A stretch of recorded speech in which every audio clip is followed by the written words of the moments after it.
শ্রী শ্রী রামকৃষ্ণ কথামৃত প্রসঙ্গ। তোতাপুরীর নতুন দৃষ্টি।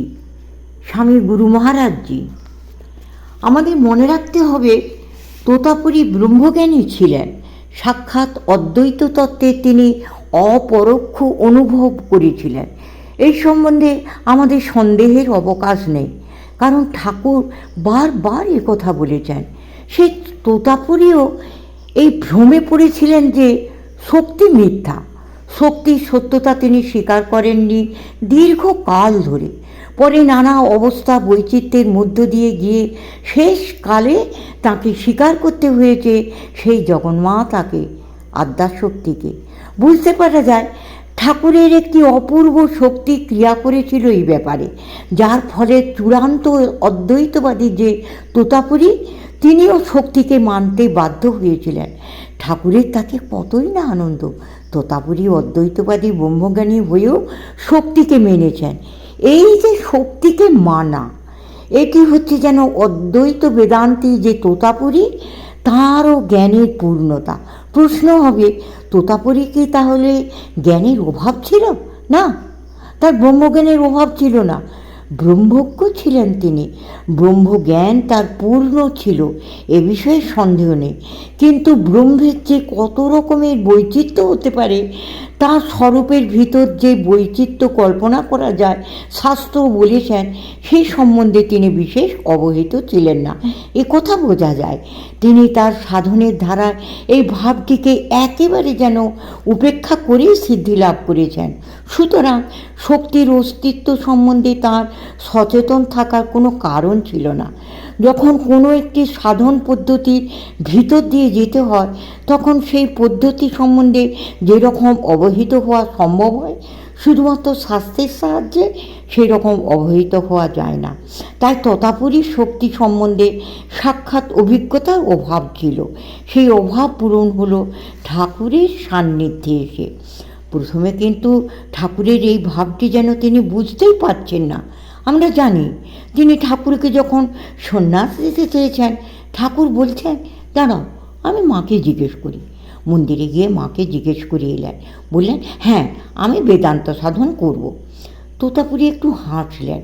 বেদান্ত সাধন করবেন, তার জন্য তিনি গেলেন মাকে বলতে, মন্দিরের ভিতর পাষাণময়ী প্রতিমাকে জিজ্ঞেস করতে। তোতাপুরীর কাছে দেবী পাষাণময়ী মাত্র, তার বাস্তব অস্তিত্ব তিনি জানতেন না, জানার প্রয়োজনও কখনো বোধ করেননি। সেই তোতাপুরী ক্রমশ ঠাকুরের সঙ্গে থেকে অনেক বিষয় ঠাকুরের কাছ থেকে শিখেছেন। যেমন দৃষ্টান্ত দেয়া যায়, একদিন বিকালে পঞ্চবটিতে তোতাপুরীর কাছে বসে ধর্ম প্রসঙ্গে ক্রমে সন্ধ্যা হওয়ায় ঠাকুর হাততালি দিয়ে হরিনাম করতে লাগলেন। তোতাপুরী অবাক, উপহাস করে বললেন, আরে কেউ রুটি ঠকতে হোক। ঠাকুর হাততালি দিয়ে ভগবানের নাম করছেন, তোতাপুরী ঠাট্টা করছেন, হাত চাপড়ে চাপড়ে রুটি তৈরি করছো কেন? যদিও তিনি জানেন ঠাকুর অসাধারণ দৈবী সম্পদ নিয়ে জন্মেছেন, তার ব্রহ্মজ্ঞান হয়েছে, তবু তোতাপুরী ভাবছেন ঠাকুর তার পূর্বের সংস্কার থেকে মুক্ত হতে পারছেন না, এখনও সেই সংস্কারের পুনরাবৃত্তি হচ্ছে, তাই হাততালি দিয়ে ভগবানের নাম করছেন। ঠাকুর হেসে বলছেন, দুঃশালা, আমি ভগবানের নাম করছি আর তুমি কিনা বলতে রুটি ঠুকছি। তোতাপুরী উপহাস করলেও ঠাকুর জানতেন যখন সময় আসবে তোতাপুরী এসব সাধনকে স্বীকার করবেন। ঠাকুর তার ধৈর্য ধরে অপেক্ষা করছিলেন, যেমন তার সন্তানদেরও ধৈর্য ধরে শিক্ষা দিয়ে গিয়েছেন। যখন নরেন্দ্রনাথ ঠাকুরের ইচ্ছায় অষ্টাবক্র সংহিতাদি গ্রন্থ পড়ে বলেছিলেন, মুনি ঋষিদের নিশ্চয়ই মাথা খারাপ হয়ে গিয়েছিল, তা না হলে এমন সব কথা লিখলেন কী করে? তখন ঠাকুর বলেছিলেন, তুই ওই কথা এখন নাইবা নিলে, তা বলে মুনি ঋষিদের নিন্দে করিস কেন? ঠাকুর ধৈর্য ধরে উপযুক্ত সময়ের অপেক্ষা করেছিলেন। তারপর একদিন যখন নরেন্দ্রনাথ ঘটি বাটি ঈশ্বর বলে ব্যঙ্গ করেছিলেন, তখন ঠাকুর তাকে স্পর্শ করে অদ্বৈত তত্ত্ব সম্বন্ধে তার সব সন্দেহ নিরসন করে দেন।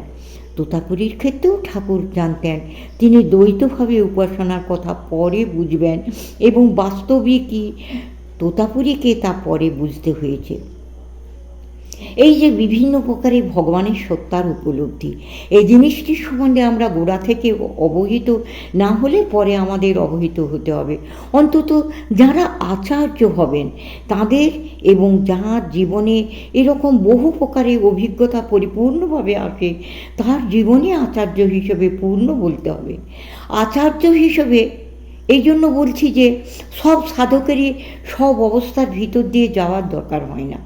একজন সাধক কোনো একটি প্রণালী অবলম্বন করে যদি চরম তত্ত্বে পৌঁছাতে পারেন, তার জীবনের পক্ষে তাই যথেষ্ট, তাতে তার পূর্ণ সার্থকতা।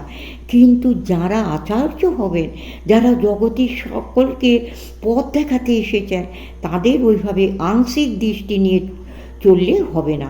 কারণ তাহলে তারা মাত্র ওই রকম মনোভাব সম্পন্ন কতগুলি লোককেই সাধন জগতে সাহায্য করতে পারবেন, বহু লোক তাদের পরিধির বাইরে পড়ে থাকবে।